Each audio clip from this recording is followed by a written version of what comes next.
అండి ఇది పూరీ రెసిపీ ఈజీగా మనం పూరీలు ఇంట్లో చేసేసుకొని పిల్లలకి టిఫిన్ కింద పెట్టేసేయచ్చు. సో ఇక్కడ నేను ఒక మిక్సింగ్ బౌల్ తీసుకొని దాంట్లోకి ఒక కప్పు గోధుమ పిండి, ఒక కప్పు మైదా పిండి రెండు కలిపానండి. దీంట్లో కొంచెం ఆయిల్ వేసాను, ఆ తర్వాత కొద్దిగా చిటికెడు ఉప్పు వేసాను, తర్వాత కొద్దిగా వాటర్ వేసుకుంటూ స్మూత్గా మంచిగా పూరీ పిండిని కలిపేసి పెట్టుకుందాం. ఈ పూరి గోధుమ పిండి కంటే కొంచెం సాఫ్ట్గా కలుపుకుంటే బాగుంటుందండి.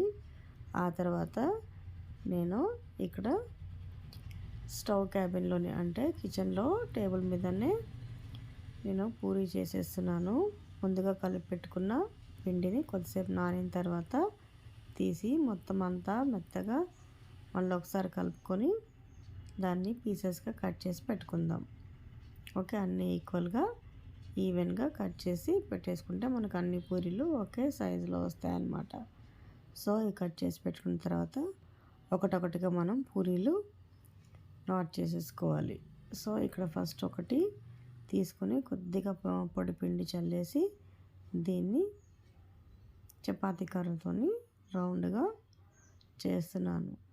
ఒక్కొక్కసారి ఇవి అంత రౌండ్గా రాకపోయినా పర్వాలేదు, లేదంటే మీకు పిల్లలు తినాలి ఈజీగా అనుకుంటే పెద్ద పూరి చేసేసి దాన్ని పీసెస్ కట్ చేసి డిఫరెంట్ షేప్లో కూడా మీరు ఆయిల్లో డీప్ ఫ్రై చేసేసి ఇవ్వచ్చు అనమాట.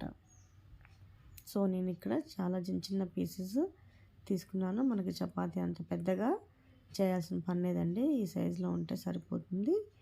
మందం కూడా ఈ సైజు చాలన్నమాట.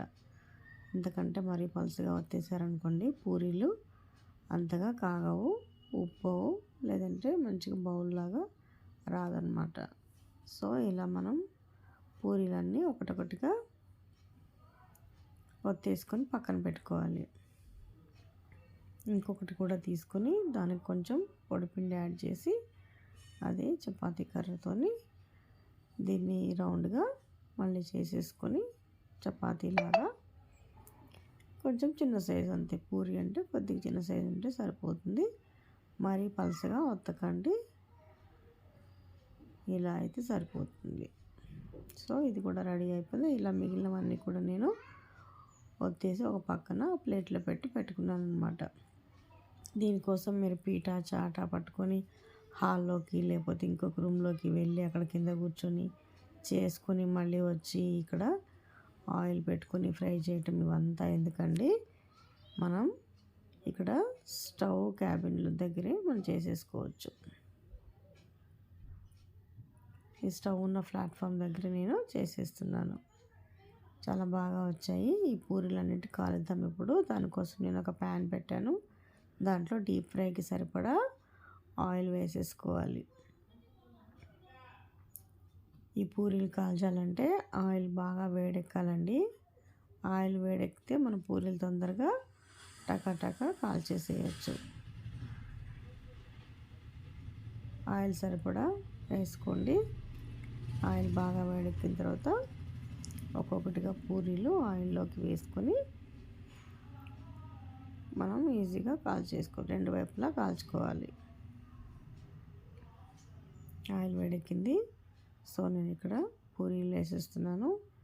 వేసి అన్నీ కూడా 10 మినిట్స్లో నాకు ఈ పూరీలన్నీ కాలిపోయాయి. అంటే నేను హైలో పెట్టుకొని ఫ్లేము పూరీలు కాల్చుతున్నాను అనమాట. పూరీలు కానీ ఏదైనా డీప్ ఫ్రై ఐటమ్స్ కానీ చేసినప్పుడు స్టవ్ ఎప్పుడు హైలో పెట్టేసుకోండి, తొందరగా అయిపోతాయి, ఎక్కువ ఆయిల్ పీల్చదు. లేదంటే స్టవ్ తగ్గించారంటే ఆయిల్ బాగా పట్టేస్తుంది.